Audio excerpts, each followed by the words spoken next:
한동훈 장관이 네. TV조선에 따르면 네. 예산국회 마무리되는 12월 말경에 그 국민의힘에 입당해서 총선 출마 가능성이 높다. 그리고 후임 장관에 대해서 인사검증을 시작하고 있다라는 보도를 냈어요. 네. 한동훈 비대위 말씀하셨잖아요. 이게 다 연동된 얘기라고 볼 수 있을까요? 정보가 좀 있으셔서. 12월 말에 하면은 한동훈 장관은 거의 폭풍에 휩쓸려 가지고 이상하게 될 가능성이 있습니다. 12월 말에 김건희 특검. 김건희 특검. 예. 네. 그때 김건희 특검과 거부권 행사로 완전 전국이 한 1, 2주 동안 혼란스러울 텐데 예. 그거 시기에 대비한다? 아닐 겁니다. 한 1월 초쯤 될 겁니다. 1월 초, 12월은 아닐 거다. 아니면 빠르면 더 빨라서 12월 초쯤 하든지요. 그 12월 말은 피해야 됩니다. 무조건. 12월 말은 무조건 피해야 된다. 예, 예. 왜냐하면 김건희 특검이 12월 8일, 9일 뭐 이 정도 그때부터 20 며칠 사이에 이제 사실 예. 결정될 텐데 예. 저는 김진표 의장님이 무리할 이유가 없기 때문에 최대한 늦출 것이다. 예. 정치적 타협을 모색해라 그러면서 늦출 것이다 이렇게 봅니다. 그렇구나. 그러면 한동훈 장관은 더 빨리 나오든가 예, 12월 예. 초가 되든가 아니면 1월로 늦춰지거나. 근데 그렇죠. 경우에 따라서 1월로 갈수록 불리한 거 아닙니까? 김건희 특검이 뭐 걷잡을 수 없는 전국을 만들어 버린다면 한동훈 장관 이거를 막아야 되는 상황에 될 수도 있잖아요. 그러니까 저는 한동훈 장관이 정치를 할 거면 판단해야 되는 게 내가 이번에 그냥 의석 하나 달아가지고 정치인으로서의 커리어를 시작하는 게 중요하냐 아니면 지휘 역할로 한번 승리를 만들어 보기 위한 장수 역할을 해보느냐 네. 이게 다 다르거든요. 예. 정해지지 않은 것 같아요. 아직. 그러니까 대구 가고 그러죠. 그래서 대구 갔다. 네. 대구를 그럼 왜 갔다고 보세요? 한동훈 장관의 대구설은 아니 대구 행은 어떻게 해석하세요? 저는 한동훈 장관을 돕는 그룹에서 한번 우리가 이건 대중뽕을 맞아봐라 이런 말이 있거든요. 네? 대중뽕을 맞아봐라. 대중뽕? 네, 이게 뭐냐면 뽕이라는 단어가 이게 좀 묘한 단어긴 한데 예. 이게 그러니까 그 마약을 의미한 뽕이 아니라 네. 어깨뽕의 의미로 이렇게 어깨뽕. 대중뽕이라는 걸 맞아봐라 이런 예. 얘기가 있는데 근데 어제 금요일날 표정이 엄청 좋더라고요 한 장관이.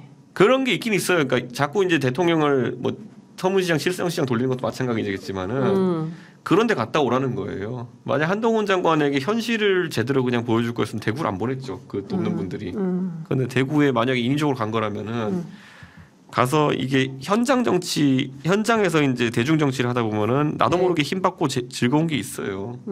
그거 하라고 대통령도 계속 서문시장 돌리고 하는 겁니다. 일정 짜는 사람들이. 예. 그런데 그거를 해보러 간 게 아닌가 생각하는 거죠. 그 대전은요? 대전은 제 생각에는 그냥 대구 갔다 와서 왜 대구만 가냐 소리 들으니까 그 다음에 만들어낸 게 아닐까요? 울산은요? 그것도 마찬가지로 그냥 예. 대구를 먼저 갈 이유가 없죠 사실 그대로라면. 그렇구나. 근데 뭐 그냥 일상적인 법무행정을 챙기는 차원이지 이게 뭐 정치행보하고는 상관이 없다라는 메시지를 밝히긴 제가 했습니다. 한동훈 장관 부인 진은정 변호사가 처음에 사진 잡혔을 때 이런 네. 얘기했어요. 저건 굉장히 괜찮은 사진이다. 그리고 누군가의 기획이 들어간 사진이다 이런 얘기를 했어요. 네. 왜냐하면은 우리가 김건희 여사의 첫 사진을 뭐로 기억하냐면은 윤석열 검찰총장이 문재인 대통령한테 임명장 수여식 할 때 그때 까만색 복장에 이렇게 머리 이 앞에 앞머리 양갈로 돼 맞아요. 있는 그 상태의 사진을 가장 먼저 기억하거든요. 근데 김건희 여사는 그 사진이 그렇게까지 유명한 사진이 될 거라는 걸 예상 못한 것 같아요.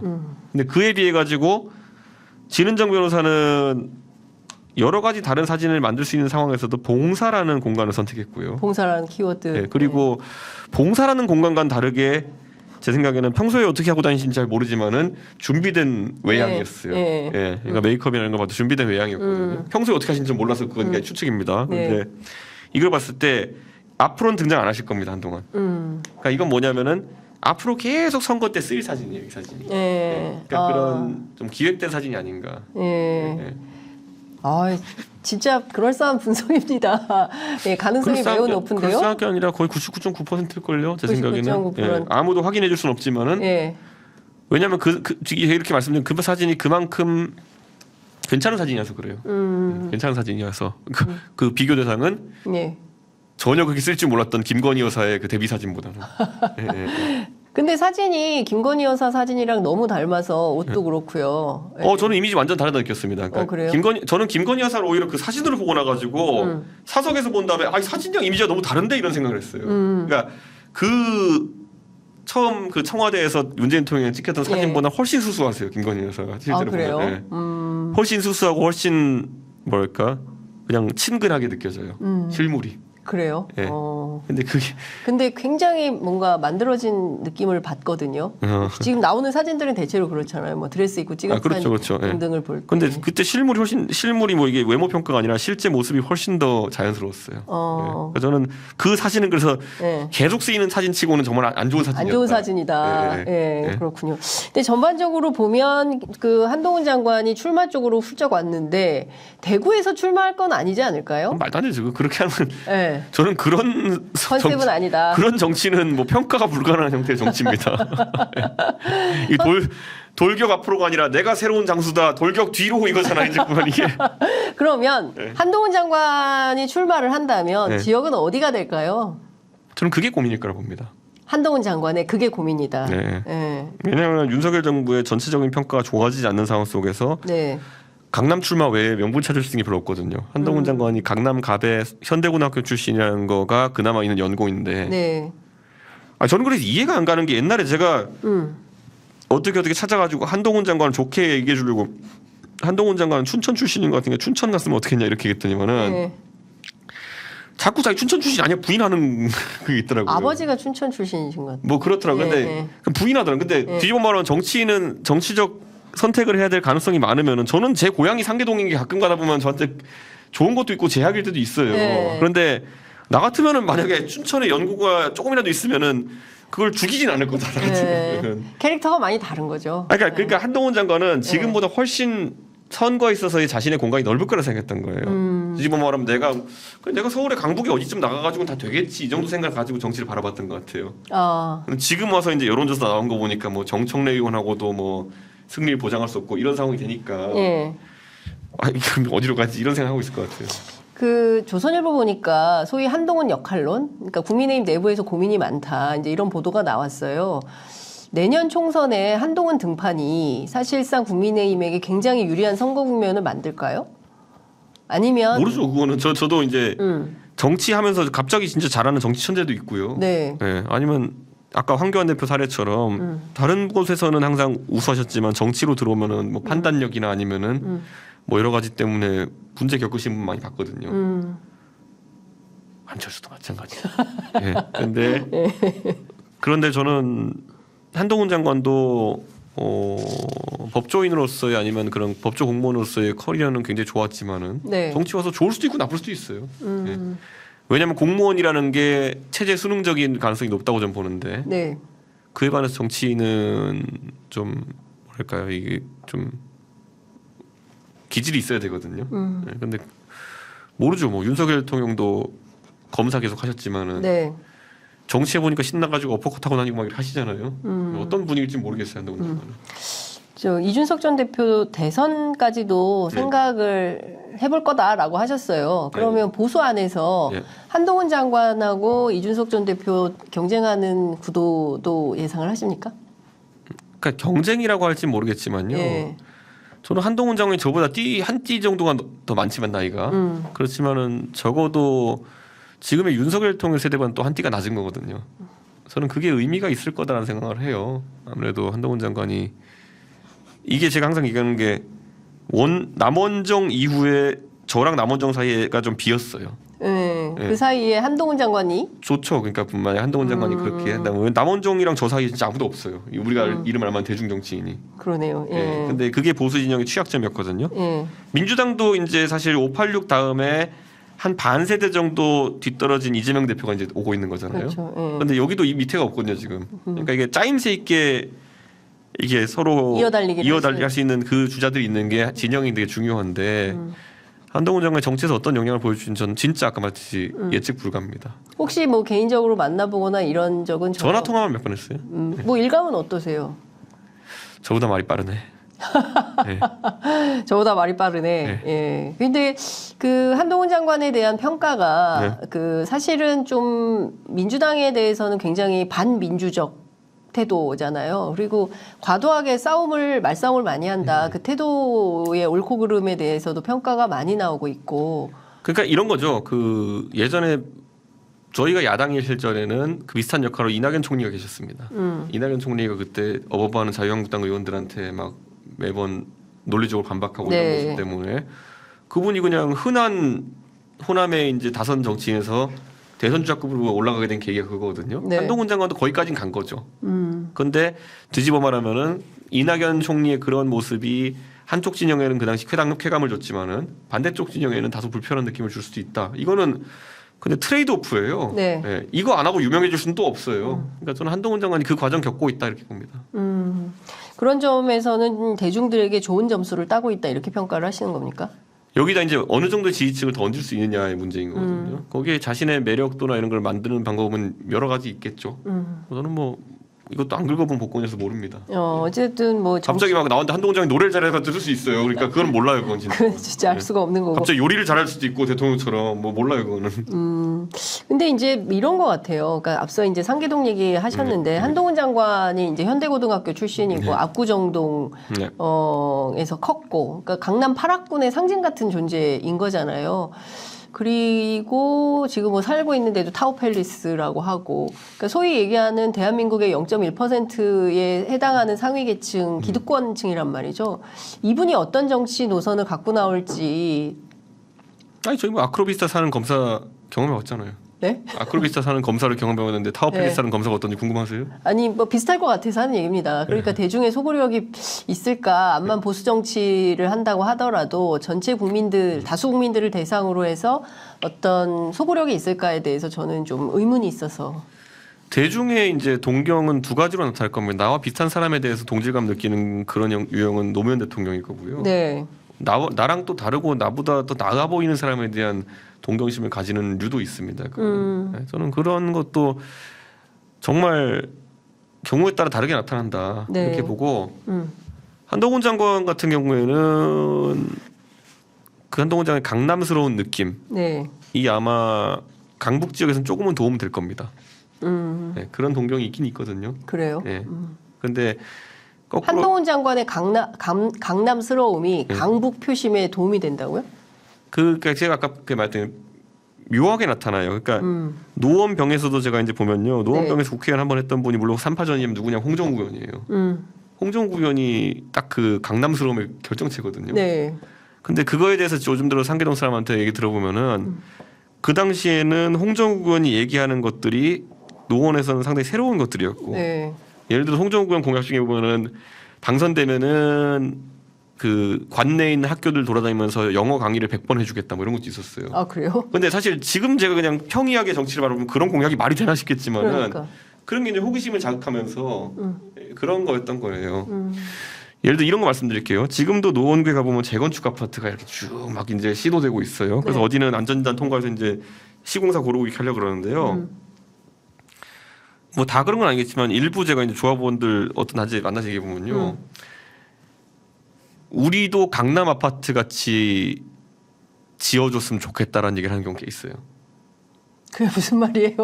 커뮤니티 센터를 두고 거기서 5천 원 좀 밥 먹을 수 있는 아파트가 살아보고 싶다 뭐 이런 게 있어요. 근데 그러니까 되게 다른 욕망들이 존재해요 사람한테는. 네, 뭐 그럴 수 있죠. 근데 그런 포션이 분명히 존재해요. 그러니까 그런데 제가 이제 그래서 강북을 한 덩어리 일반화하는 건 절대 아니고요. 네. 근데 한동훈 장관은 약간 그런 반듯하고 그런데 있는 집 출신인 것 같고 이런 거에 대한 소구가 조금 있긴 있어요. 네, 그래서 어떤 건지 알 것 같습니다. 그게 굉장히 그 자기 지지층을 형성하는데 중요한 테마가 될 것이다. 예. 반대로 저는 제가 항상 저는 만나보면은 저를 예를 들어 자기 자녀한테 저를 소개할 때도 보면은 네. 너도 이준석 씨처럼 열심히 하면 저렇게 될 수 있어라는 그 약간 그 모델이라면은 네. 예. 한동훈 장관에 대해서는 좀 다른 느낌이 좀 있는 것 같아요 사람들이. 그렇군요. 어떤 건지 이해했습니다. 이게 말로 설명하기 힘든데. 그러니까 어떤 건지 네. 뭐 대충 뉘앙스로 해독이 됩니다. 네. 시간이 오늘은 많지 않아가지고 네. 9분밖에 안 남아서 예. 그것 좀 여쭤볼게요. 그 윤핵관 해체론이 나옵니다.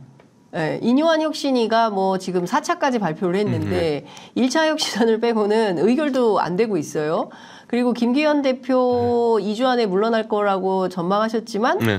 또다시 연명을 시작한 거 아니냐는 이게 좀 신기한 게 제가 항상 얘기하잖아요. 네. 저나 뭐 장성철 소장이나 이렇게 우리가 정치 오래 본 사람들이 평론을 하면은 네. 상식전에서 하는 건데 네. 이게 판이 비상식적으로 돌아가다 보니까 그러니까 선거 결과에 유권자를 예측하는 거니까 제가 상식선에 맞추지만은 네. 이 자들의 행태는 상식선에 맞출 수가 없어요. 이미 이 지도부는 강서 보궐선거 이후에 죽은 지도부거든요. 네. 네, 근데 뭘 자꾸 제가 옛날에 요구르트 그 메치니코프에 비유하지만 네. 생명 연장의 꿈. 집에서 어떤 요구르트를 마시는지 모르겠지만 계속 생명 연장이 되고 있어요. 근데 그 대통령 그 귀국하는 공항에 네. 서울공항에 그 네. 김기현 대표 나갔는데 너무 활짝 웃고 있어가지고 네. 그리고 뭐 두 분이 뭐 한참 뭐 이렇게 무슨 소린지는 모르겠지만 한참 얘기를 하더라고요. 그래서 이 김기현 대표가 계속 가는 거 아니냐, 예? 내년 총선까지 그 가능성도 있다고 보세요. 거의 저는 제일 어이없는 그런 상황이 반복되고 있는데. 네, 저는 대통령의 지금 이제 심리에 있어가지고 한 2개 정도의 12월 말까지 네, 2개 정도의 허들이 있다. 첫째는 부산 엑스포에서 본인이 예상했던 것보다 결과 안 좋았을 때 네. 반응. 두 번째로는 김건희 특검에 대한 어떤 전술적 움직임. 이 두 가지 있다 보는데요. 네. 두 가지 파고를 둘 다 잘 넘기 힘들어 보입니다. 네. 그러면 그때 대통령이 결단 내릴 수밖에 없죠. 김건희 여사가 부산 이즈 레디 가방을 안 들기 시작했더라고요. 이번에 다녀오는데 보니까 가방이 바뀌었어요. 그거 하나 구해달라 그러겠다. 예, 부산 이즈 레디 이제 안 들고 다닙니다. 희귀품이 될 것 같은데 예. 제가 지인을 통해서 구해보도록 하겠습니다. 근데 예. 저는 진짜 그 가불기를 어떻게 할까 약간 걱정인 게 방탄 김건희 여사에 대한 방탄이라 소리 들을 가능성이 높잖아요. 이제 그렇죠. 그거 국민의힘의 제 의원들 친한 사람들 얘기 보면 어떻게 넘을지를 다 대책이 안 선다고 얘기하더라고요. 대책이 안 선다. 그러니까 분명히 제의 요구를 하겠죠. 제의 요구를 하면은 거부권 행사하면은 예. 200석으로 이제 또 추진하자고 민주당이 밀어붙일 텐데 네. 그때 민주당이 얘기할 거 아닙니까? 홍익표 원내대표 나와가지고 국민의힘 의원들 여기에 동참 안 하시면은 김건희 여사 방탄에 동참하시는 겁니까?라고 하면서 언론이 그 프레임을 몰아넣겠죠. 네. 그러면은 방탄 맞죠 그러면은 어떻게 방탄이 아닌 게 아니라 방탄 맞죠 거부권인데. 네. 그러니까 그거라면 그랬을 때 국민의힘 현역들이 어떤 선택을 할 거라고 전망하세요? 민주당하고 같이 제2요구가 넘어왔을 때 민주당하고 같이 해서 200석을 넘겨서 제2요구를 무력화시키는데 동참할 거라고 보세요? 아니요 그렇게 하면 그 순간부터 대통령 임덕입니다. 네, 그거를 감내할 수가 없기 때문에 네. 아마 거부권 행사를 받아들일 텐데 네. 그러면 오히려 이제 방탄 프레임에 걸려가지고 가는 거죠 선거 때. 김건희 방탄. 네, 네, 네. 선거 때까지. 네. 그럼 국민의힘 입장에서는 선거는 굉장히 어려워진다고 봐야 되는 거 아닙니까? 그러니까 이재명 대표한테 했던 말 그대로 돌려받겠죠. 방탄 그 민주당이 했던 말. 네. 이재명 대표 살리기 위해서 무슨 뭐 당이 운영해서 되느냐 그런데 이거는 거꾸로 리버스로 이제 네. 비슷하거나 아니면 더 많이 얻어맞겠죠. 그러니까요. 이제 그런 상황이 되면 이 두 가지 허들을 윤석열 대통령이 넘지 못하면 자연스럽게 레임덕으로 가는 거 아닙니까? 그래서 요즘 저는 느낌이 오는 게 이제 그 국민의힘에서 비명계에 대한 굉장히 센 수준의 영입 작전을 시행하고 있거든요. 네. 근데 아무리 해도 제 생각엔 그렇다고 민주당 의석이 표결 전까지 150 언더로 갈 거 생각 안 합니다. 그렇겠죠. 예. 아무리 영입을 뭐 금덩어리 하나씩 집에 갖다 주고 영입한다 하더라도 안 됩니다. 저는 그거는. 아니 이상민 의원은 만나보셨는데 이분이 왜 갑자기 국민의힘까지 건너가겠다는 말씀을 하시는 거예요? 그러니까 이런 거잖아요. 지금 신당이나 이런 거의 추진체들은 전부 다 12월 중순까지는 복지부동 할 겁니다. 저를 포함해가지고. 그 동안에 이제 이상민 의원은 공간이 필요하시니까. 네. 제가 정의당이랑 연대할 수도 있다고 했던 거랑 뭐 비슷한 거죠. 그러니까 그런 거니까 그럼 뭐 이상민 의원이 합리적인 행동을 하고 계시다 이렇게 봅니다. 이상민 의원이 경우에 따라서는 이준석 신당으로 올 가능성이 높다고 보세요? 저는 뭐 그때가 12월 가서 제가 얘기해 보면 나오겠죠. 지금이야 뭐 올 수도 있다는 존재하겠지만은. 네. 아까 여쭤본 거 다시 좀 여쭤볼게요. 윤핵관 해체 실제로 지금 해체 단계에 들어섰다고 보세요. 장제원 의원 같은 경우에는 사실상 뭐 영남 중진들도 마찬가지긴 합니다만 거부하고 있잖아요. 그러니까 저는 대통령의 신용의 위기가 가장 큰 문제라 봐요. 왜냐하면 신용이 없기 때문에 어느 누구도 신용 거래를 하지 않는다. 네. 그거에 여파가 계속 있다 보고 장제원 의원 입장에서는 받을 수 있는 현찰도 별로 없을 거예요 지금. 본인이 뭐 비서실장 한다든지 이런 거 물 건너간 것 같고 네. 장관으로 들어가는 것도 청문회 거쳐야 되니까 어려울 것이고 받을 현찰이 없어요. 네. 진짜 캐시를 갖다 주지 않는 한. 진짜 캐시? 금송아지라도 갖다 주지 않는 한. 예. 근데 뭐 장제원은 돈도 많으신데 뭐 그럴 수도 없고. 필요도 없겠죠. 네. 예. 그러니까 저는 제가 장제원 의원이라 해도 그렇게 매력적인 현찰 딜은 없을 거다. 네. 그러면 뭐 당을 위해서 나라를 위해서 제가 큰 결심하겠습니다. 아무 딜도 없는데 그렇게 할 가능성 저는 장제원 의원의 성정을 봤을 때 그럴 일은 없다 봅니다. 없다고 봅니다. 네. 김무성 대표면 그럴 수도 있어요. 네. 근데 장제원 의원 같은 경우 그러면 사상에서 출마하는 걸로 봐야 되겠네요. 그렇죠. 그리고 장제원 의원이 저런 식으로 매섭게 동네에서 버스 몰고 다니고 이렇게 하면은 네. 장제원 의원은 대적할 만한 사람이 아마 동네에서 크지 않았을 가능성이 높습니다. 그래서 장제원 의원은 본인이 무소속으로 될 수 있다 생각할 수도 있겠죠. 네, 이철규, 권성동 이런 사람들은 어떻게 할까요? 권성동 의원은 윤핵관이 아닙니다. 제가 아무리 봐도. 윤핵관이 아니라고요? 네. 그게 무슨 말입니까? 원조 윤핵관 아니에요? 그러니까 윤핵관 중에서 문제되는 윤핵관은 간신배 역할을 했던 사람들이라 저는 보는데 네. 간신배.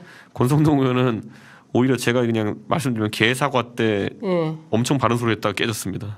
아 그래요? 네, 개사과 때. 대통령 향해서 직접? 네, 네. 그래서 그런 성격의 분이시기 때문에 절대 그런 추종자형 그런 윤핵관이 아닙니다.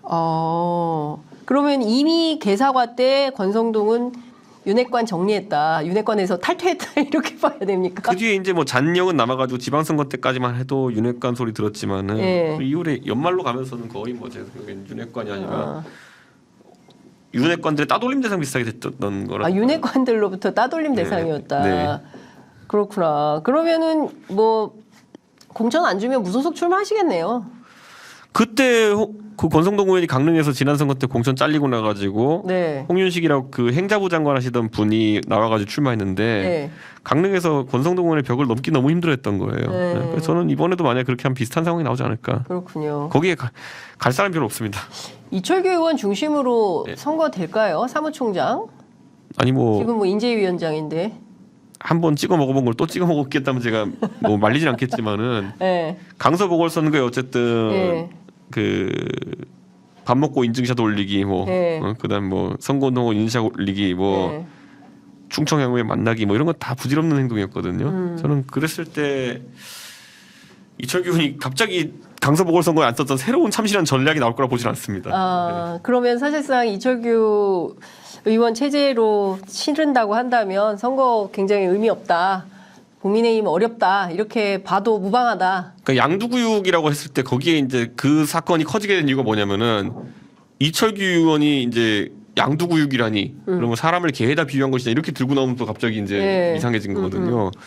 근데 양두구육이 사자성을 안 보이고 사람을 개에 비유했다 이렇게 보일 것 같으면은 메시지전에서 굉장히 저는 위험한 상황이 발생할 수도 있다. 그런 생각합니다. 수도권에서 예컨대 이준석 신당이 뜨면 3파전이 됐을 때 국민의힘을 넘어설 수 있다 이렇게 보시나요? 그거는 이제 다음 달쯤 돼 보면 분위기가 잡히겠죠. 다음 달 정도에. 제가 이 말씀드린 건 뭐냐면 경제 상황도 지금 굉장히 위기가 가까이 오고 있고 거기에 더해서 아까 말했던 정치적 상황 김건희 특검 같은 경우에는 너무 엄중해서 지금 말을 하기도 힘듭니다. 말하기도 힘들 지경이다. 알겠습니다. 뭐 사실 여쭤볼 게 너무 많은데 이제 가셔야 돼가지고 제가 더 여쭤볼 수가 없고 아무래도 조만간 하태경 의원이 저희를 방해하고 있어요. 그래서 오늘 축사해야 되는데 그러니까 예고하자고 하면 하태경 의원이 가가지고 또 자유의 의미에 대해서 얘기하려고 합니다. 자유의 의미에 대해서 알겠습니다. 어떤 말씀인지 저희도 좀 들어보고요. 그리고 조만간 다시 모셔가지고 오늘 못 물어봤던 질문들 다시 또 여쭙도록 하겠습니다. 오늘 말씀 여기까지 듣겠습니다. 감사합니다. 감사합니다.